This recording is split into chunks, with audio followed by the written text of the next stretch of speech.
All right, guys, let's get started today. Got some fun stuff coming up. So we will start out with reading our summary, Genesis 44 through 45, verse 24. The title we had was Joseph's brothers are tested, and it is found that Benjamin has the silver cup. Joseph reveals who he is, and Pharaoh sends them back to their families. And our storyline summary was, Jimmy Stewart put the cup in Benjamin's sack. The brothers leave, the steward catches up. The brothers deny having the cup. Judah speaks for the brothers and promises slavery and death if they have the cup. They find the cup in Benjamin's sack and head back to Egypt with heads hung low. Joseph confronts them. Judah has his big self-sacrificial plea moment, and then Joseph is revealed. And Joseph says it was God's plan, not their fault, that he's in Egypt. And then he says, go home and get the family. That was Genesis 44, going in the bucket. We're nearing the end of this bucket. Only a couple more weeks, I think. Okay, so our summary then for last week. It was Genesis 45:25, actually, I think, through 46:30. I didn't get a title this week, and unless James just posted it. No. Oh, you did. I didn't catch it till I checked right before we started, so no title. So you guys are going to have to just wing it today. What happens from Genesis 45:25 through 46:30? Jacob leaves Egypt. Jacob leaves Canaan. Canaan. Leaves for. Leaves for. Okay, that makes more sense. Okay. What else we got? I'd say before that, the brothers came home and he didn't believe them. Yeah.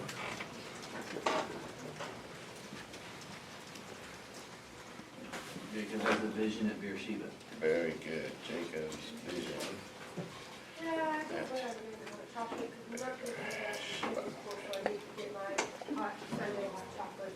God says, you're not coming home.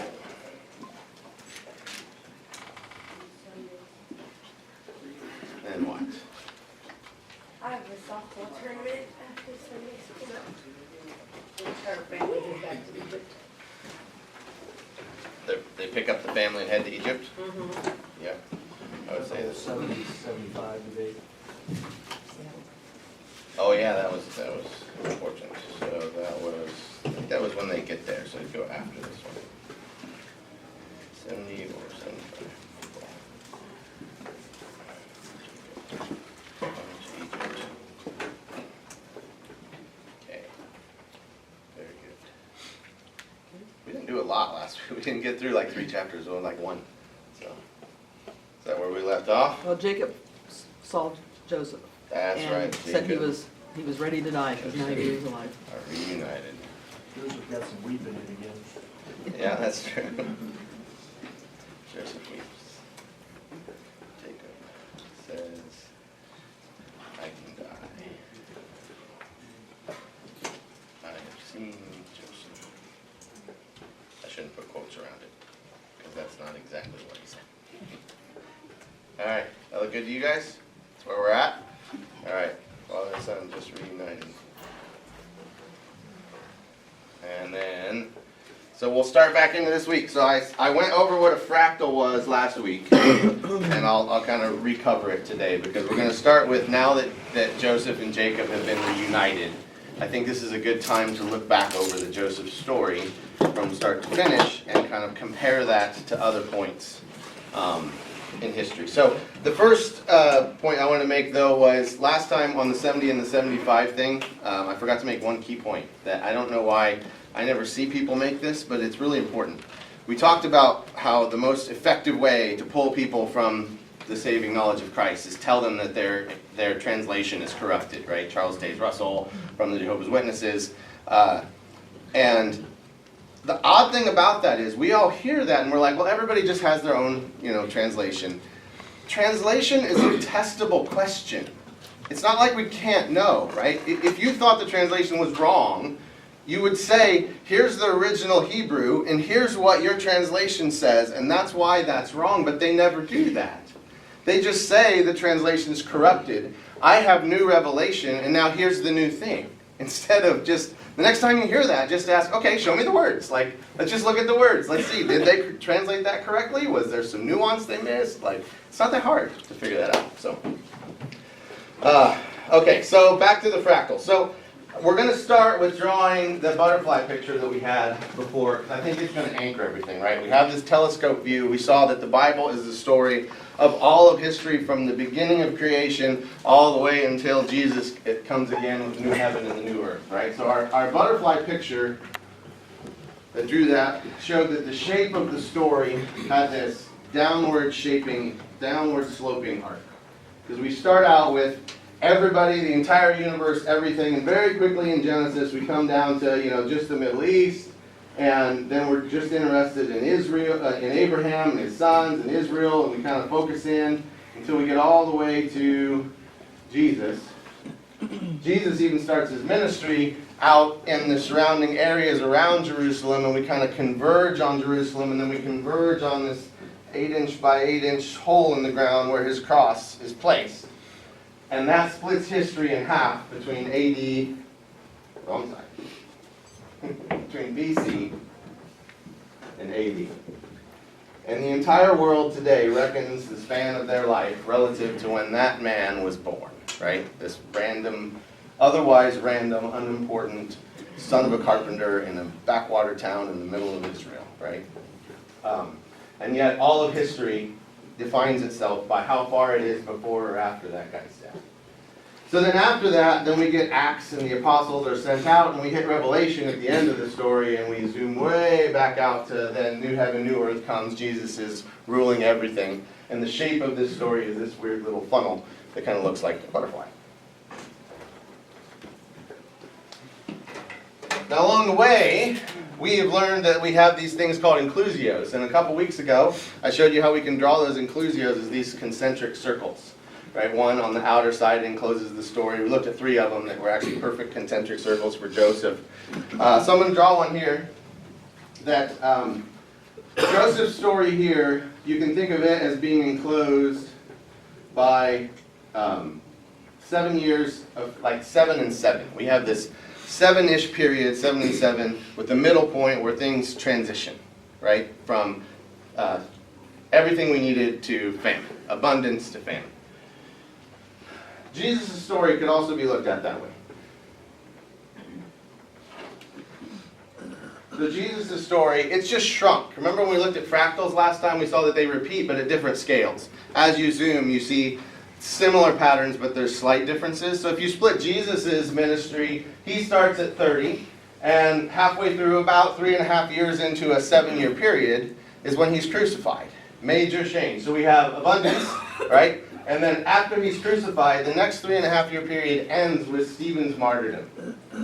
So at the end of that, we begin, essentially, the famine. That the church is going to be persecuted. We've got this similar looking circle here. And what's really cool, we do have a long time until we get to Revelation. But in Revelation, there's this guy called the Antichrist, who patterns his life after Jesus so that he can tell people he is Jesus, right? He claims to be God at one point. He does that at 3.5 years. So way over on this side of it, we actually have a very similar inclusio for the Antichrist's life. That at 3.5 years, he starts out lying to everybody, rebuilds the temple, stands in the temple and declares himself God, says, everybody worship me now. Which is very similar to Jesus. His followers think he's God, but then he's raised from the dead, and now everything changes, we worship him. Right? So the Antichrist does the same thing here in that 3.5-year period. Another one we saw was that Judah started this story with saying, sell me, or sell Joseph as the slave, right? We're going to have Joseph be the slave, and at the end of the story, then Judah says, I should be the slave, right? And that enclosed the entire story. We saw that a couple weeks ago. In Jesus' story, there's another Judah, it's just Judas, and Judas sells Jesus to be killed, but then in the end, instead of Judas being saved by Joseph here, Judas kills himself. So we have a very similar inclusio story around this, but different outcome. And then in the Antichrist, Joseph had 10 brothers over here. The Antichrist promises peace and freedom to everybody until 10 kings give him their fealty. Those 10 kings, like the 10 brothers of Joseph that sold him into slavery back here, those 10 kings give him their fealty, and then instead of saving everybody and providing for them out of the plenty, he enslaves everybody and declares everybody has to worship him. And so you have a very similar circle at this end of the linear history that we have. Another one, Joseph was sold for 20 silvers, and then it took 20 silvers, mentions of silver, to reunite them. We went over that one before, right? Judas sells Jesus for 30 silvers, and then what happens to the 30 silvers? He gives them back, throws them in the feet, and that's before he goes and kills himself. So we have another inclusio here. And then the Antichrist down here, he becomes in charge of all the money. You actually have to get his mark on you to even use money at all, to buy and sell anything. So you have another very similar inclusio here. And so this structure that gets repeated through history, we're going to see today so many links between Joseph and Jesus. And there's a lot of links because the Antichrist is patterning his life after Jesus between those. And I just thought this symmetry was absolutely incredible. And the reason we needed to learn about fractals is because I want you guys to feel like as we go through these, we are zooming out and we're zooming back in and seeing this similar but different scaled pattern over here. So to remind you guys what that looked like, this was my favorite zoomer. This was what the Mandelbrot set fractal looked like, for those of you that weren't here. It was a relatively simple math formula that got us this. And when you zoom in here, about anywhere, we found last time that it repeats to infinity. Like if I zoom in at the tip of this circle, I find the exact same circles repeated, and I find another Mandelbrot set. This same thing that was over here, you can zoom to infinity, and all the same features are repeated there no matter how far you zoom. But then you can zoom in elsewhere, and you still get repeating patterns, like here, but these kind of looks like elephants and spirals and weird stuff. And then we can zoom in on those, and those get spirals, and zoom in on those, and we get more spirals and edges. You can just go to infinity, and it never ends with this cool fractal. So my favorite one, I think this guy preset a few different places to take you. This one was my favorite one. Like, it's just neat. And as you zoom in on these, it just, like, you could almost stare at it and hypnotize yourself. Did one guy come up with this formula? Is it named after him? Or? Yeah, there was some guys in math before we had computers, a guy named Gaston Julia, I think. And so in general, these things tend to be called Julia sets.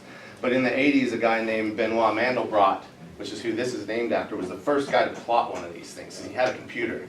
And when he plots it and looks at it, it's like, whoa, I had no idea, you know. So I don't know, I just think this one is so cool. And you can keep going forever. So what we're doing here, what God put into numbers, he put into history. And we're going to see that. All right. Now, since last week, little aside, Kristen and Daniel came up and told me they thought I was going to do the golden ratio because the golden ratio is a very famous fractal, if you've never heard of it before. So I thought, oh, I'll throw that back into my fractal explainer, and it took me most of the week to get the AI to agree and figure out which things I thought were actually golden ratios that weren't, and figure that all out. So since I put so much work into it, you get to see one more example of a fractal, because I did all that work. So first off, there are spirals. Most of these things do show up in nature. Oops, I hit the wrong one. Hang on.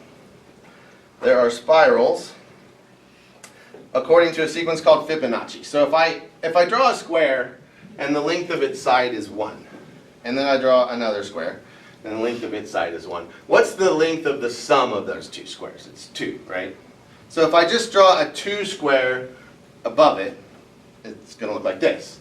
So if I have 1 plus 1 equals 2, and then if I just keep this pattern, I just take the previous one and add the one before it, and I make a new square. 2 plus 1 is 3, right? So I'm going to make a 3 square. I'm just going to keep doing this. We're going to keep placing them around in a circle like that. So 2 plus 3 is 5. 5 plus 3 is 8. 8 plus 5 is 13. And you keep going. And you get kind of this shape. And then the guy that discovered or really studied this sequence the most, a long time ago, Fibonacci was his last name. This is called the Fibonacci series. It can go on to infinity. And he figured out if you lay all the circles out like this, you draw this spiral, and there's actually some things in nature that appear like that spiral if you just connect the corners of the thing. And it's generally a pretty spiral. So, for example, spiral galaxy often has this Fibonacci style structure to it. And so people think, well, they see the hand of God in that. But the golden ratio comes from recognizing if I just take all the numbers and I shift them down, so I divide each number by the one that came before it, there's this weird property that if I divide them all out, it starts out 1 over 1 is 1, 2 over 1 is 2, 3 over 2 is 1.5. As you go, it actually approaches a single number. And so as you go farther out in the Fibonacci sequence, you get closer and closer to 1.61803. So you go to infinity, you get that out to an infinite number of decimal places. It's called an irrational number. An irrational number is one that the decimals never repeat and they never end. Pi is one of those things, the ratio of the arc length of a circle to its radius, right? It's one of those things. And they call them irrational because you can't imagine a number that actually never repeats and never ends. It's very, very hard. But they call that the golden ratio. And so the lore around the golden ratio was that the Greeks used this in their design. Turns out they didn't necessarily use it in their design. But if you make a rectangle whose ratio of its sides are the golden ratio, this is supposedly the most pleasing rectangle to the eye. This is the best rectangle, if you ever had a debate over which rectangle is best. So like if I change the ratio, aspect ratio, and I get outside, this is a less pleasing rectangle than this one. And you go, it's also less pleasing. I don't know how true that is. When I've used that in my own designs of things, you use the golden ratio, they have come out looking better myself. So that's what it is. It's where the ratio of the two sides equals the sum divided by the longest side. You get the same number. It's actually the most irrational number that exists. I didn't know there was less irrational and more irrational. It's the most irrational number of all the irrational numbers, and because of that, plants use it. And so I'm going to show you an example of this. I think is the coolest use of it. If I make a circle and I make the ratio of one arc over the longer arc equal to the golden ratio, they call that the golden angle. Okay? It's 1.3750, never finishes. Okay? If I take this thing and I swipe it over and I place a seed at that angle, and then I do it again, and I do it again, because it's an irrational number, they never actually overlap. The irrational number never groups things together. It spaces them perfectly. And so if I just let it go, just keep adding that golden angle over and over and over again and place seeds until we're full, you're going to start to see a really cool pattern emerge. It's got 233 seeds to be placed. It takes a little while. While it's going, there is a YouTube video that inspired me in this visualization, Nature by Numbers. So like check their video out. It's only like 5 minutes long. It's pretty cool. But anyways, you see how by placing them with that, we got this awesome double spiral? So we get a red spiral in that direction, and we get a blue spiral in the other direction. And if I turn one or the other off, you only see that one. It's really hard to see both simultaneously. It was also really hard for the AI that did this for me. This is what I argued with it for 3 straight days for. It could draw the blue one perfectly, and it could not get the red one. So it's there. But anyways, that's cool. So guess where that shows up in nature? There's a sunflower. That is how it lays its seeds out. And it turns out that is the mathematically optimal way to maximize sunlight. And nearly all plants, they did a study of 650 plants, 92% of them, every time there's any like circular, where I lay out the petals, where I lay out the leaves, they all pick this exact golden ratio irrational angle so that they don't get bunching. Oh, that was cool. So there you go. There's another fractal. As you zoom here, you see all kinds of layers of meaning, just like we're going to see over there. All right, I'll just leave that guy out as we talk about this. Thanks for doing that. Oh, thank you for saying that. Okay, good. I was a little worried it was too much math. And you guys are like, let's move on. But, We get the big idea. all right. You better. I've hammered that a lot. All right, so we have this picture, right? Keep it in your heads as we go over the Joseph story and Jesus' similarities. I want you zooming out and zooming back in to feel this fascination of God sticking this into history.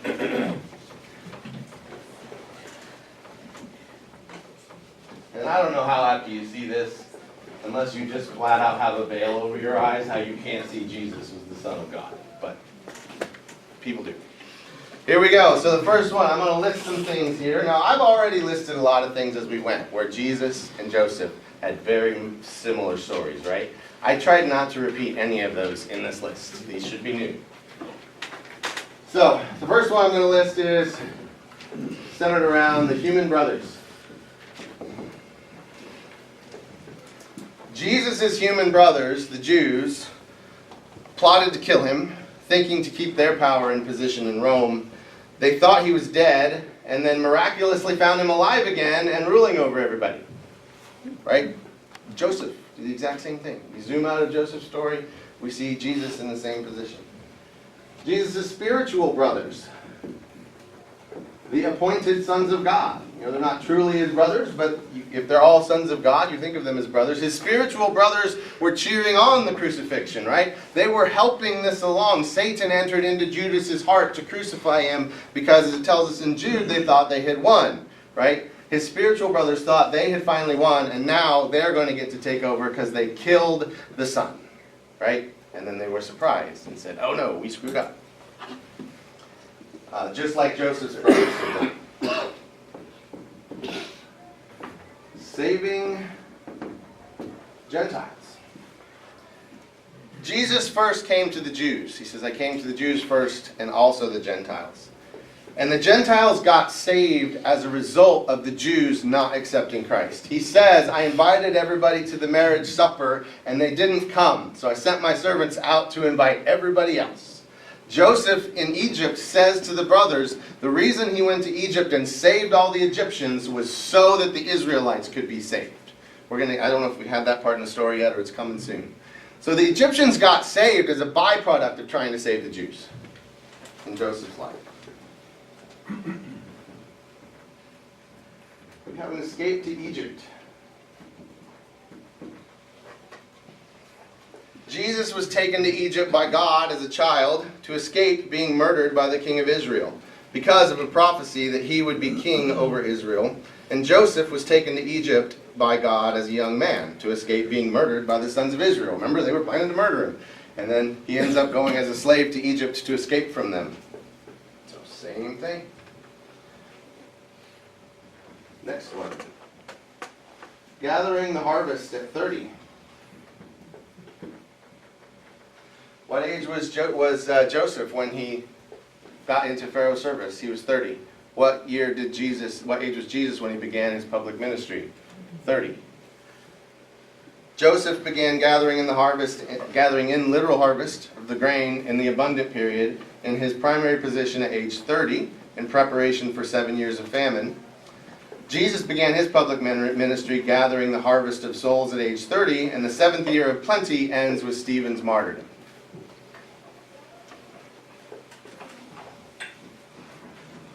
Next one. Numbered with 2 transgressors. With 2 transgressors. 1 saved, 1 lost. Jesus on the cross between the 2 other criminals, right? One of them saved, one of them lost. Joseph in prison, the baker and the cupbearer. Cupbearer saved, he's numbered with them in the prison. Cupbearer saved, baker lost. He dies. Pharaoh says of Joseph, how can we find a man like this? Man like this. In whom is the Spirit of God. I saw that as very similar to the Pharisees asking, who can forgive sins but God alone, when the paralytic was on the pallet. Or the disciples asking, who is this man that even the wind and the waters obey him? Just like Pharaoh saying, how can we find a man like this, in whom is the Spirit of God? You're in charge of everything.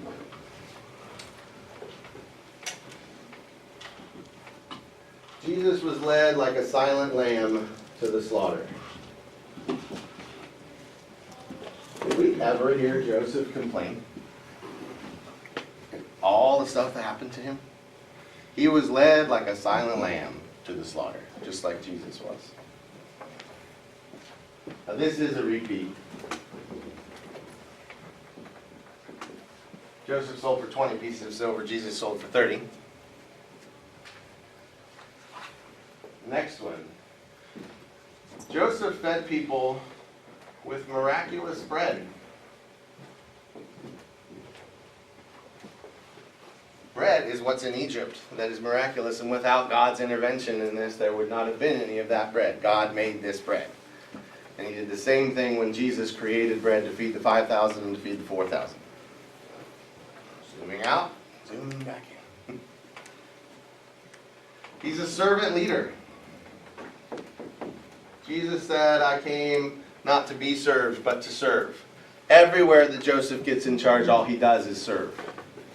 He does not use it to actually improve himself. He doesn't use it to enrich himself. He gives all the money to Pharaoh. He takes care of everything for Pharaoh. He took care of Potiphar's household. Like, he is the quintessential servant leader.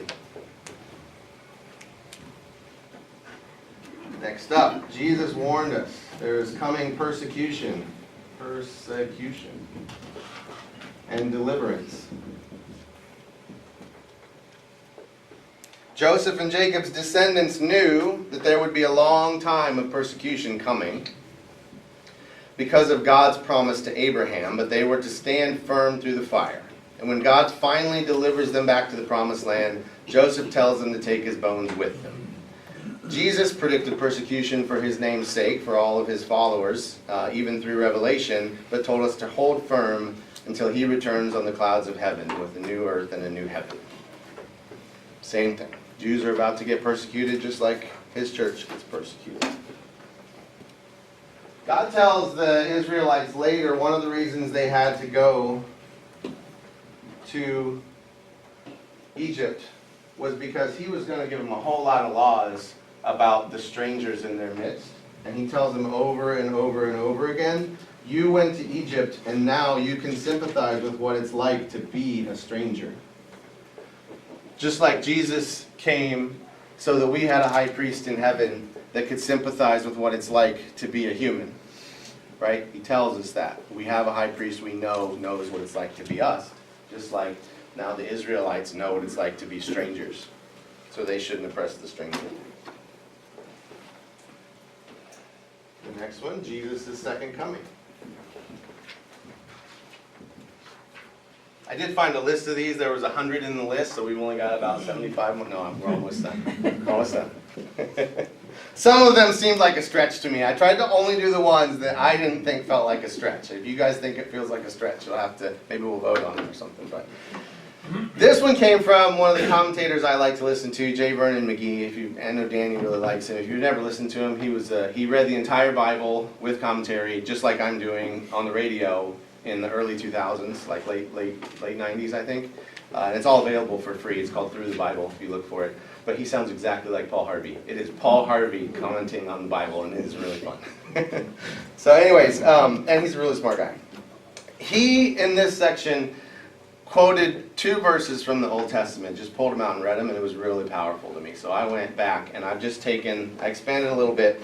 Everything I'm about to say to you are Bible verses, okay? I have just ordered them in a way that I want you to think, as we go through each one, Joseph, Jesus, okay? All of these are about Jesus, but they're also about Joseph. So first, John 1:11, and he came unto his own, but his own received him not. And they delivered him up to be crucified.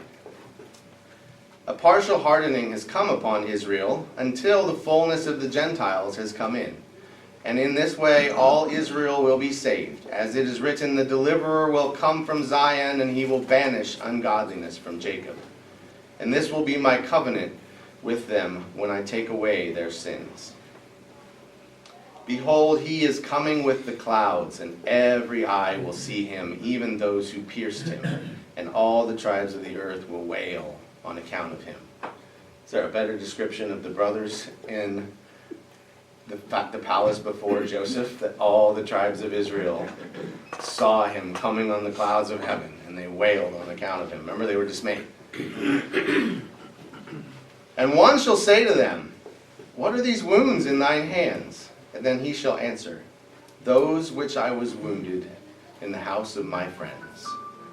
It's from Zechariah.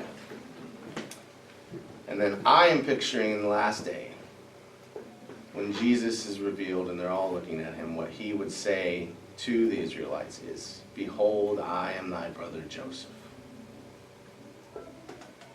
the veil gets removed. You finally see. I don't know, I thought that was cool. So, last one, and this is the biggest one. We see these kinds of figures a few times.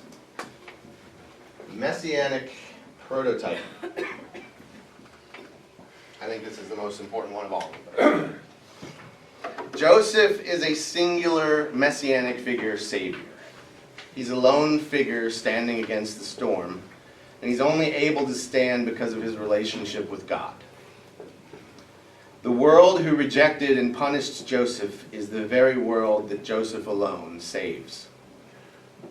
Now, imagine the brothers coming back to Joseph, and Joseph has offered them Goshen. He has said, I will take care of you, I will save you, I will give you food. There's 5 more years of famine. All you have to do is accept my gift. And imagine the brothers saying no. Joseph says, you rejected me, but I declare to you that I am your brother, and you are my brothers. And by my suffering, God has made a way to save you from this judgment. Just admit your guilt, repent of your former sins, trust me and trust in God's plan, and accept this food from me for free, by grace. You did not earn this salvation, but all you have to do is accept it. And move here. Just come to Goshen. Just accept the gift. Now, what if the brothers had said, no, I don't want your food. I'm not a sinner, and you deserved what you got. But then Joseph could say, but God's judgment is 5 more years of famine. There's no other food. You will die. Why not just accept the free gift? Why choose to go back to the outer darkness and perish instead of just accepting? And this is every conversation you have with a non-Christian when you're evangelizing to them. It's a free gift. It's just grace. All you have to do is accept. You don't have to work for it. You don't have to do a bunch of things. You just have to accept. Just like Joseph's brothers just had to say, okay, we'll come to Goshen. We trust you. That's it. Fractals. Zooming in, zooming out. Joseph's story is Jesus' story. Now, there are some ways Joseph is not like Jesus. Fractals do change the pattern, right? First, Jesus did not interpret dreams. Joseph asks for his bones to be carried back to the promised land when they go back after their slavery. Jesus was raised from the dead, right? He didn't have bones that we needed to carry back. Joseph was not God, and Jesus was. That's very important.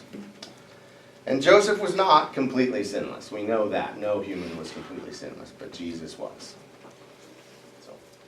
So it's not perfect, but man, it's close enough that I just think that's cool. And that's why I think the fractals are cool. This is history. All right. I would think even in the very beginning maybe that he was loved by his father. His father was proud of him. That's a good one, When yeah. you think about, you hear that all through the New Testament with Jesus. That is a good point. Yeah, but there were a lot too. Like I figured you guys would be asleep by the time I got to the last one, but I tried to build momentum. But yeah, that's a good one too. The father played out a couple times too as we were going through. Even like for Judah, Judah sacrificed himself just because the father wanted him to. You know, I don't know, that was cool. Okay. So we are going to return now to, I needed a word for this. We have the Exodus when they leave. So I was like, we should call this the Inodus when they come in. I tried to find a better word, but that was the best word. So here's our map of the Inodus. Okay, Goshen is on this side of Egypt, and so they are moving from there down the Via Maris into this region of Goshen. We don't fully know Goshen. Like this is the best guesses. When there are guesses, I pick the places that align with the text. There are a lot of people who don't believe the Bible is true, who make a lot of guesses where things are, and I don't think they're right, because I think the Bible is true. And so when I pick the places, I'm picking, of all the options, the ones that align with the story of the Bible, because I think that's accurate. For one thing, I'm like, if you don't agree, were you around then? Like, what else are you using for your guess? You're mainly using that I don't want the Bible to be true, so I'll guess somewhere else. So we return now to our regularly scheduled Inodus. Here, we are at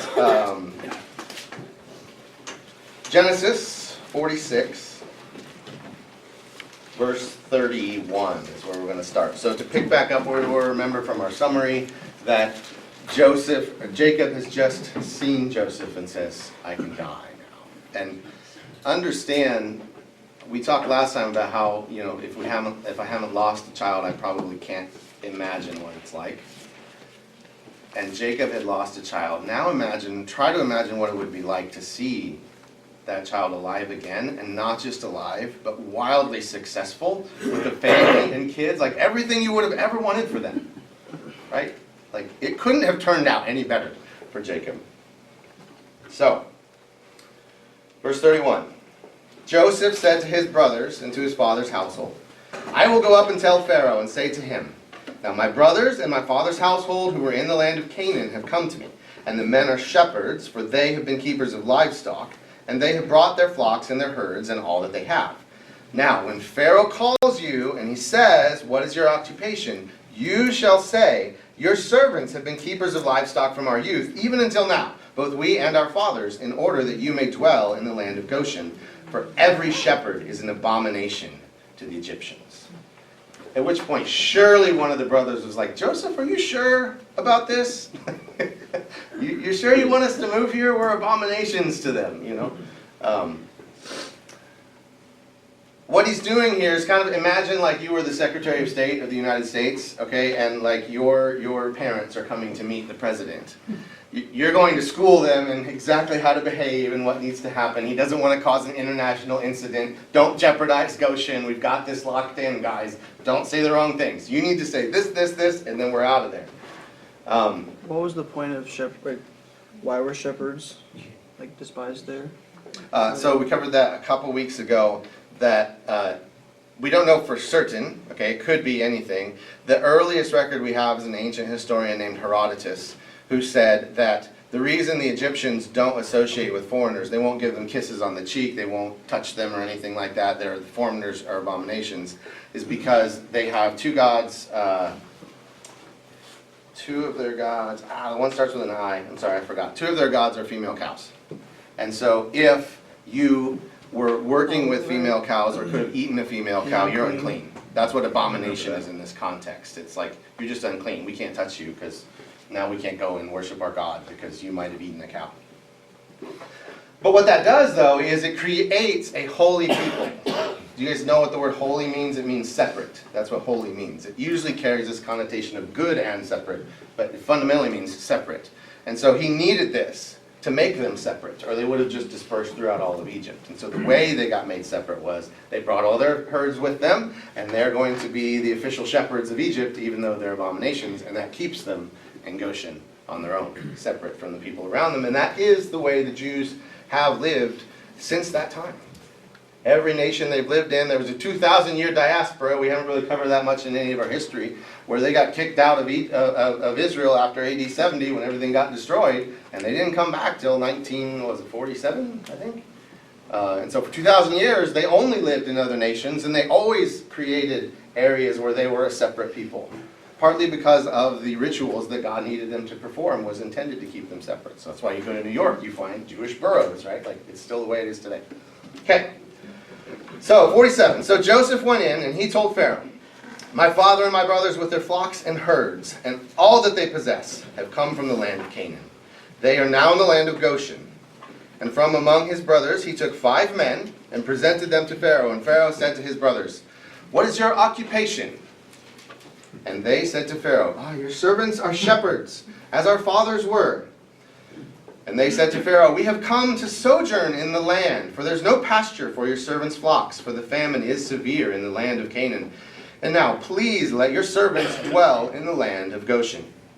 And then Pharaoh said to Joseph, your father and your brothers have come to you.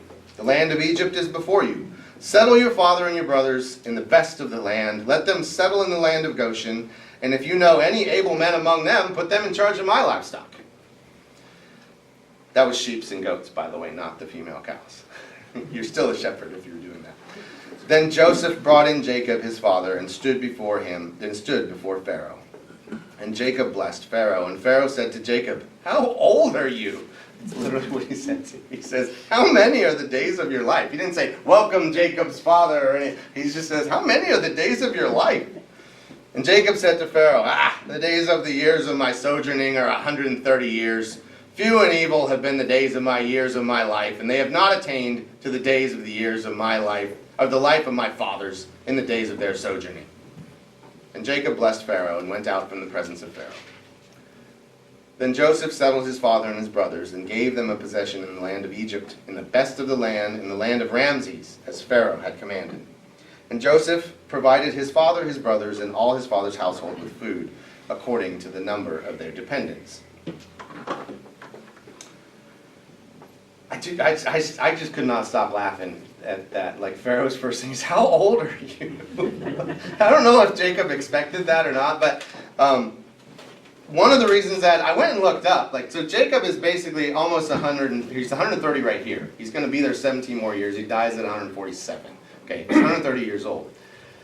All of the old bodies that we have ever found in any of those ancient regions at that time had a lifespan of 70 to 80 years, assuming the aging process worked the same biologically. In other words, we find them and the bones and everything are all at the state that a 70 or 80-year-old person would be.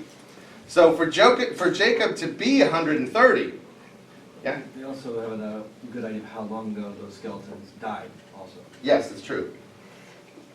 Like, we know this was from that era, and they're about that age, assuming that it works the same. Now, we don't actually know it works the same, but it would make sense of this story then. This is why the Pharaoh says, how old are you? If you saw a 130-year-old man today walk in with a limp from, that God gave him, and he's leaning on his staff, that might be your first question too. Especially if you're Pharaoh and you don't have to worry about anybody, calling you on it. But Jacob seems a little cranky to me. That's why I read it in the kind of cranky voice. He doesn't say anything nice. He's like, I'm not as old as my fathers and my life stinks. Bye.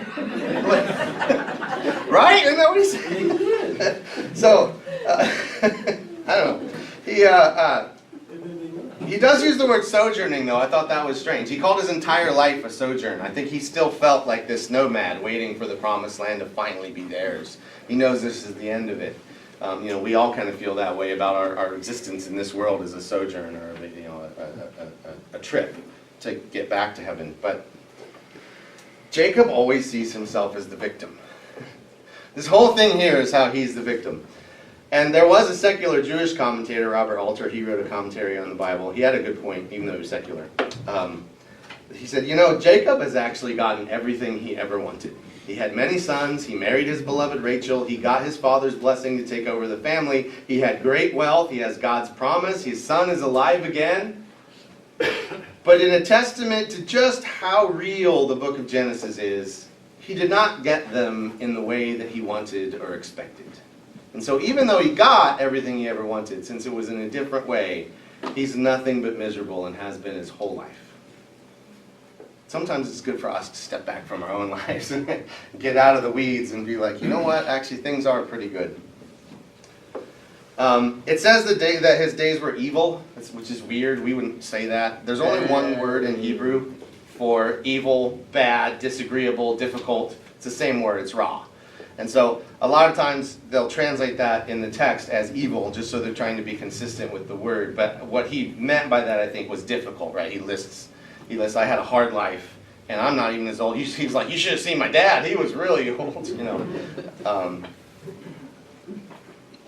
But then at the end, I don't think there's any way the Jews would have made this up. Jacob blesses Pharaoh. They just left 400 years of slavery when Moses is writing this. You think he's going to write, and then Jacob blesses the Pharaoh? No way.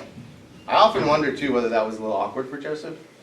Pharaoh should have been the one blessing Jacob in their culture. He was the god. The greater blesses the lesser, and Jacob blesses Pharaoh. All right, so 47:13. Now there was no food in all the land, for the famine was very severe. So the land of Egypt and the land of Canaan languished by reason of the famine.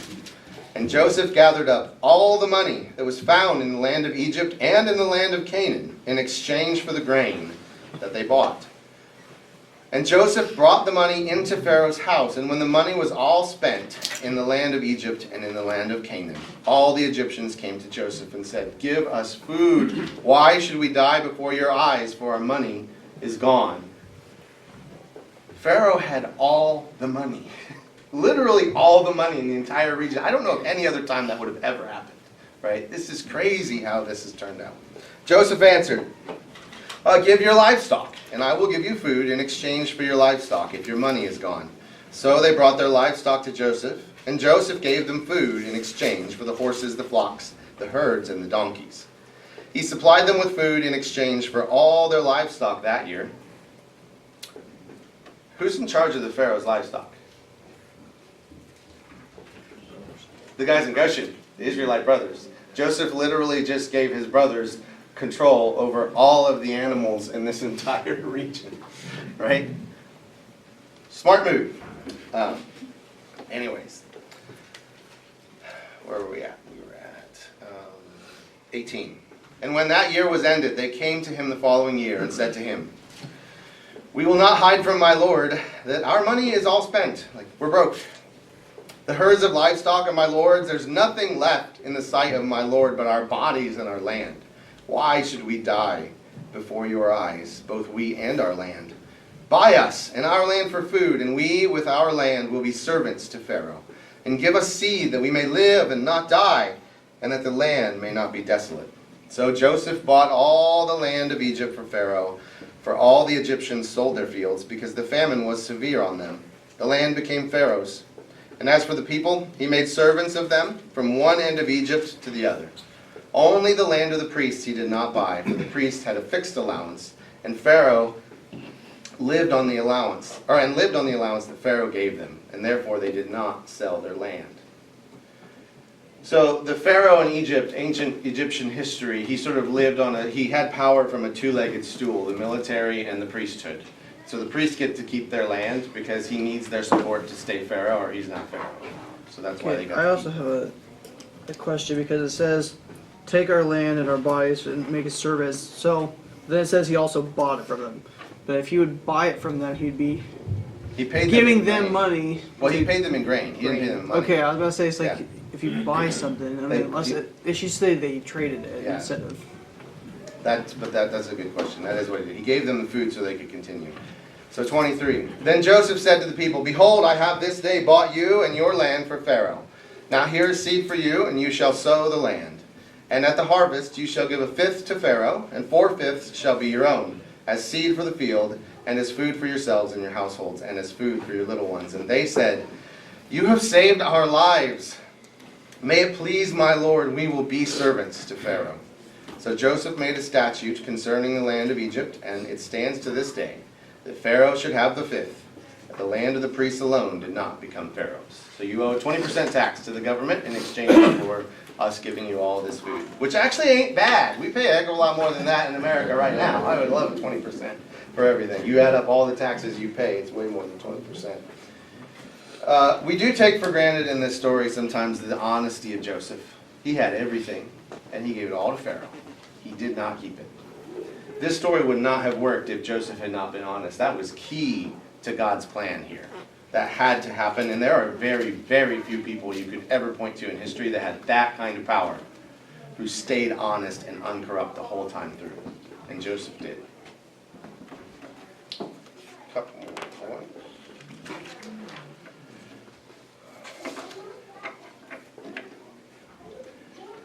You do see more genius of Joseph in the 20% flat tax though, right?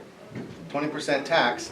How do most people in America see their taxes? It's a check they get after they file. My taxes is money the government pays to me. It's my refund every year. Tax refund day is my favorite day, right? That's how most people see it. They do it on purpose that way. That's why the employer takes your money out, so that when you get the taxes back, it's a positive feeling. They had just been sold as slaves, and Joseph was like, you know what? Just give me 20% and we'll call it good. And then they're ecstatic. They're like, yes, 20%, we can do this. No problem. That's what gives Pharaoh the power and the money, that when it's time, when the Israelites become actually enslaved, when the Pharaoh rises that doesn't know Joseph, it's all because of the money Joseph gave. He had the power and the authority to do that because he owned all the land at that point. But there are two inclusios that I think are cool in this story. First one, Joseph enslaves all of Egypt to Pharaoh. The Israelite enslaves all of Egypt.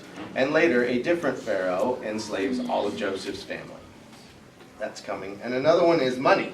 Joseph gave Pharaoh all the money that he earned at the start of Israel's enslavement, and later the Egyptians gave it all back when Israel leaves. So they just keep it in the bank for them for 400 years, and they get it all back when they leave. So I thought that was cool. We'll stop there for today, guys.